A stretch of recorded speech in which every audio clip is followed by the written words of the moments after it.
మాజీ ప్రధాని అటల్ బిహారీ వాజ్పేయి జీవితం తెరిచిన పుస్తకమని అందులో ప్రతి పేజీ స్ఫూర్తిదాయకమన్నారు మాజీ ఉపరాష్ట్రపతి వెంకయ్య నాయుడు. బీజేపీకి బలమైన పునాది వేసిన వ్యక్తుల్లో వాజ్పేయి ముందు వరుసలో ఉంటారని చెప్పారు. వాజ్పేయి పాలన అంటే సుపరిపాలన అన్నారు. హైదరాబాద్ నారాయణగూడ కేశవ్ మెమోరియల్ కాలేజీలో కేంద్ర సాంస్కృతిక శాఖ త్రినేత్ర ఫౌండేషన్ ఆధ్వర్యంలో నిర్వహించిన వాజ్పేయి శత జయంతి ఉత్సవాల్లో పాల్గొన్నారు వెంకయ్య. వాజ్పేయి విలువలతో కూడిన రాజకీయాలు చేశారన్నారు బీజేపీ నేతలు. వాజ్పేయి అడుగుజాడల్లోనే ప్రధాని మోదీ పనిచేస్తున్నారని చెప్పారు. రామరాజ్యం కావాలని గాంధీ గారు చెప్పారు. అలాంటి రామరాజ్యమే కావాలని అటల్జీ కూడా కలగన్నాడు. ఆయన జీవితం ఒక తెరిచిన పుస్తకం. అందులో ప్రతి పేజీ ఒక స్ఫూర్తి పాఠం. అటల్ బిహారీ వాజ్పేయి గారి యొక్క జీవితంలో ఆయన వ్యక్తిత్వం, ఆయన వక్తృత్వం, ఆయన కర్తృత్వం, ఆయన యొక్క మిత్రత్వం, అన్నిటితో కలిసిన నేతృత్వం అవుతుందో అద్భుతమైందని చెప్పని మీ అందరికీ కూడా నేను మనం చేస్తున్నాను. 1957లో బలరాంపూర్ ఉత్తరప్రదేశ్ నుంచి మొదటిసారిగా ఆయన లోక్సభకు ఎన్నికయ్యారు. ఆయన ప్రసంగానికి ముగ్ధులైన జవహర్లాల్ నెహ్రూ గారు భవిష్యత్తులో నువ్వు ప్రధానమంత్రి అవుతావని చెప్పారనే యొక్క ఆశాభావాన్ని ఆ రోజు ఆయన వ్యక్తపరిచారు. డాక్టర్ శ్యామ్ ప్రసాద్ ముఖర్జీ ఇప్పుడే మనం చూసాం. అలాగే పండిత్ దీన్ దయాళ్ ఉపాధ్యాయ గారి యొక్క ఆశయాలతో అద్వానీ గారితో కలిసి ఆయన భారతీయ జనసంఘను, ఆ తర్వాత 1980లో బీజేపీని అంచెలంచెలుగా ఎదిగేట్టుగా చూశారు. ఈనాడు బీజేపీ ఎంత పటిష్టంగా తయారు కావడానికి గట్టి పునాదులు వేసిన వారిలో నిస్సందేహంగా అటల్ బిహారీ వాజ్పేయి గారు ముందు వరుసలో ఉంటారని చెప్పిన సందర్భంగా మీ మనం చేస్తున్నాను.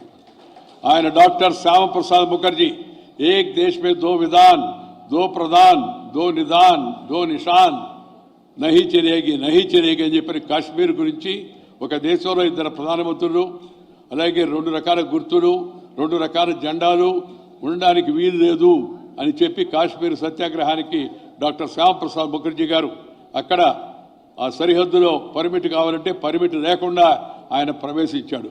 నేను కాశ్మీర్లో ప్రవేశించానే విషయాన్ని దేశానికి తెలియజేయని చెప్పని అటల్ బిహారీ వాజ్పేయి గారిని వెనక్కి పంపి దేశానికి ఆ విషయాన్ని తెలియజేయమని చెప్పి ఆ రోజులో డాక్టర్ శ్యామ్ ప్రసాద్ ముఖర్జీ గారు వాజ్పేయి గారిని తన శిష్యుడిగా ఎంచుకున్నారు.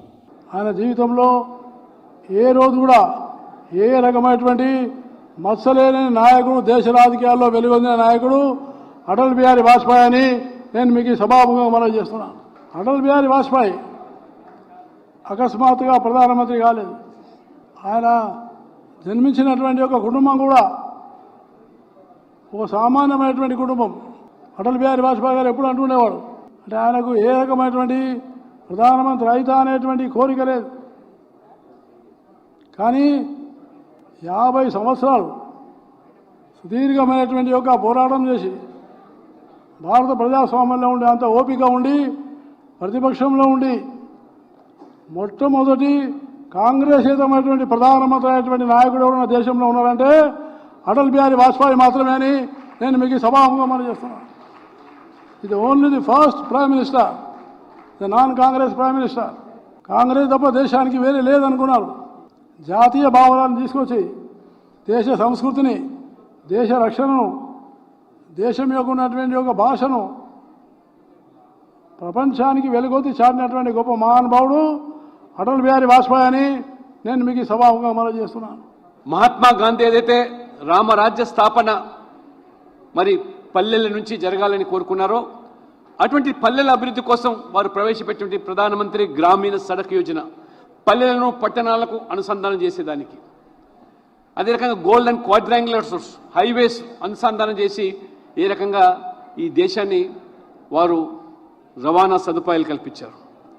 ముఖ్యంగా వారు వాజ్పేయి గారు వాల్యూ బేస్డ్ పాలిటిక్స్, విలువలతో కూడుకున్న రాజకీయాలు, కమ్ వాట్ మే, నేను రాజీ పడేది లేదు, కాంప్రమైజ్ అయ్యేది లేదు, నా యొక్క సిద్ధాంతము ఫిలాసఫీ, ఒక్క ఓటుతో ప్రభుత్వం పడిపోతుందని తెలిసినా వారు వెనుకంజ వేయకుండా ప్రభుత్వాన్ని ఆ రోజు పోగొట్టుకున్నాడు. తిరిగి ప్రజాస్వామికంగా ప్రజల మద్దతుతో తిరిగి ఎన్నికై వచ్చి ప్రజాస్వామ్యం యొక్క గొప్పదనాన్ని చాటేటువంటి మహనీయుడు మరి వాజ్పేయి గారు. ఒక్క ఓటు వాజ్పేయి గారు లాంటి వాళ్ళు మేము విద్యార్థి దశలో ఉన్నప్పుడు ఈ దేశం కోసం పనిచేసే ఏబీపీ లాంటి సంస్థలో పనిచేస్తున్నప్పుడు వాజ్పేయి గారి యొక్క వారి ఉపన్యాసాలు ప్రేరణగా తీసుకొని, వారి కవిత్వాన్ని ప్రేరణ తీసుకొని ఈ దేశం కోసం ఏ రకంగా మొత్తం జీవితాన్ని అర్పించారో వారిని స్ఫూర్తిగా తీసుకొని ఈరోజు రాజకీయాలు వచ్చాం. వాజ్పేయి గారు ఒక శక్తివంతమైన దేశమని నిరూపించడానికి పోఖ్రాన్ అణుబాంబును ప్రయోగిస్తే అమెరికా అనేకమైన ఆంక్షలు, అటువంటి ఆంక్షలకు తలవక్కకుండా వాజ్పేయి గారు ఏ రకంగా మేము శక్తివంతమైన దేశం అని చెప్పి నిరూపించడానికి ప్రయోగం చేసినటువంటి ఈ యొక్క అణుబాంబు. అంటే రాజకీయాల ఒక విలువలు ఏతున్నాయో ప్రజాస్వామ్యంలో ఏ విధంగా మనం కాపాడుకోవాలి, ప్రజాస్వామ్యాన్ని ఏ విధంగా మనం ముందుకు తీసుకుపోవాలి, భావితరానికి అందించాలి అనేటటువంటి ఒక ఏదైనా మనం ఎవరి దగ్గర నుంచైనా మనం స్ఫూర్తి పొందినా ఆదర్శంగా తీసుకున్నా అంటే అది అటల్ బిహారీ వాజ్పేయి గారు మాత్రమే అని చెప్పేసి కూడా ఈరోజు తెలియజేస్తున్నాను మిత్రులారు. మీకు నిజంగా రాజకీయాల్లో విమర్శలు ఉండాలి. There should be debate, there should be dissent and there should be discussion. అంతేగానే there cannot be abuse in democracy. ఈరోజు మనం డెమోక్రసీలో అబ్యూజ్ చూస్తున్నాం. గౌరవించుకోవాలి. మన పార్టీలో ఎవరైనా ఏ పార్టీ అయినా కావచ్చు, అతని సిద్ధాంతం అతన్ని, మా సిద్ధాంతం మాది. విధానాలని మనం విమర్శించవచ్చు, సిద్ధాంతాన్ని విమర్శించవచ్చు, కానీ వ్యక్తిని విమర్శించి ఈరోజు వ్యవస్థని మనం పాడు చేయొద్దని చెప్పేసి కూడా అటల్ బిహారీ వాజ్పేయి గారు ఇచ్చినటువంటి స్ఫూర్తి మనందరికీ. కాబట్టి ఈరోజు రాజకీయాలు, తెలంగాణ రాజకీయాల్లో ఒక కొత్త బరవడి యువత తీసుకొని రావాలి. ఒక అబ్యూజివ్ పాలిటిక్స్ మనం అంతం చేయాలి. విధానాల మీద విమర్శించండి, తప్పేం లేదు. ప్రభుత్వాన్ని విమర్శించేటువంటి అధికారం అపోజిషన్స్ ఉన్నాయి.